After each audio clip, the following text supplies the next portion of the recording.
What is up, guys? UsinAE here with tutorial number 57 over it's really cool transition where it keeps the flow going and it adds a lot of creativity. It's really hard to explain, but the scope radial wipes in kind of, but it looks super cool. So I'll show you guys real quick.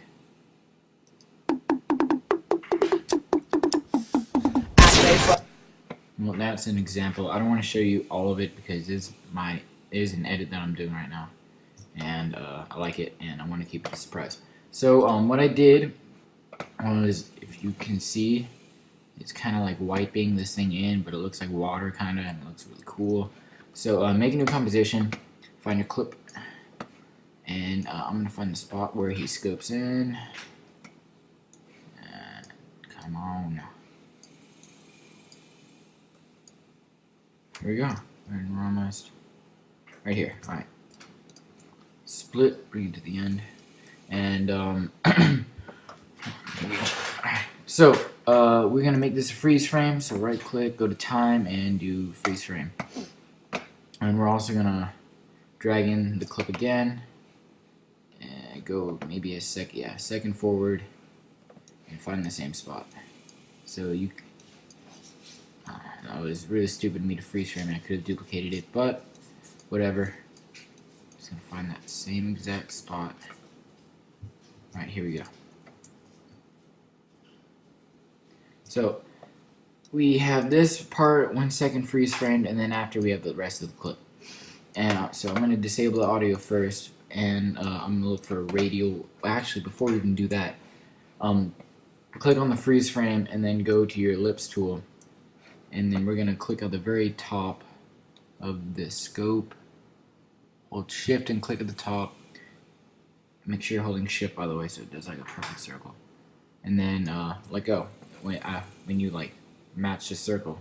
So when this thing gets to the bottom, I'm going to redo it just so I can explain it better. You hold shift and you click at the top of the scope. Then you bring your cursor to the bottom of the scope, so it'll make pretty much your scope masked. And then what you're just gonna want to do is, if on a Mac, you're just gonna, with your mask selected, you're just gonna command click and then just move it over. Try to match it up as best as you can. So that looks pretty good. And now, after we have the mask on, actually, I'm gonna go to mask. I'm gonna go to -1 for mask expansion, just to get rid of all of the extra black that I had around the edges.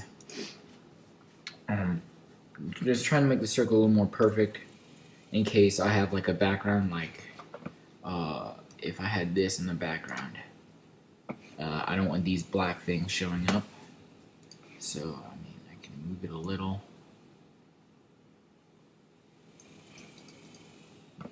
It'll be fine though. I don't want it to be.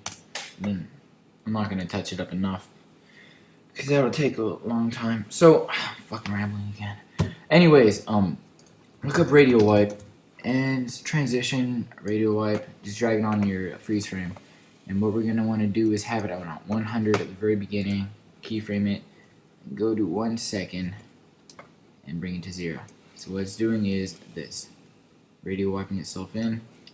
And what I like to do is I like to add 10 on the feather, just so it looks cleaner, because it looks too sharp when it doesn't have any feather on it. And yeah, so here's how I got the radial wipe on, but that's not the cool part. The cool part is turbulent displace. Now we're going to add that on under our radial wipe.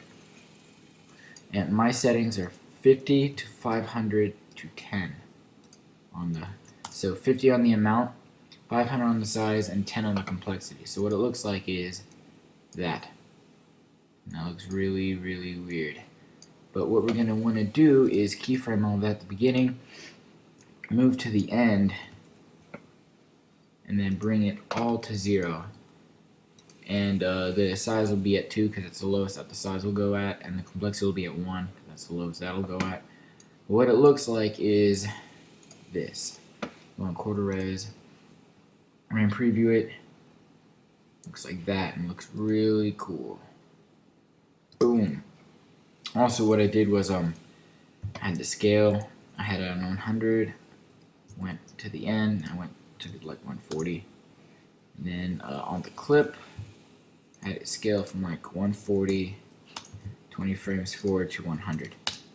So just adds a little extra stoof, which looks cool. Boom! And you can also add like layer, adjustment layer. Look up like the levels.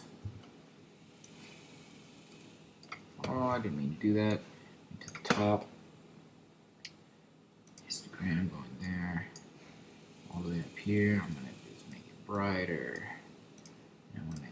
I want a little red tint, devilish red. And then 20, I'm just gonna reset it. So now what it looks like is this. Just tints red. You can also add a glow. You can add a ton of stuff to this. That's why I like it. It's really creative. The possibilities of what you can do, what you can add to this is pretty much endless. And it's really quick and simple, but yet kind of advanced, if you know what I mean. Like thinking about it, coming up with it. So yeah, I hope you guys enjoyed this tutorial over this really cool transition. Like how I transitioned it from my intro to the clip. So yeah, I hope you guys enjoyed this tutorial. Leave a ton. I thank you for all the feedback that my last tutorial got, and peace out.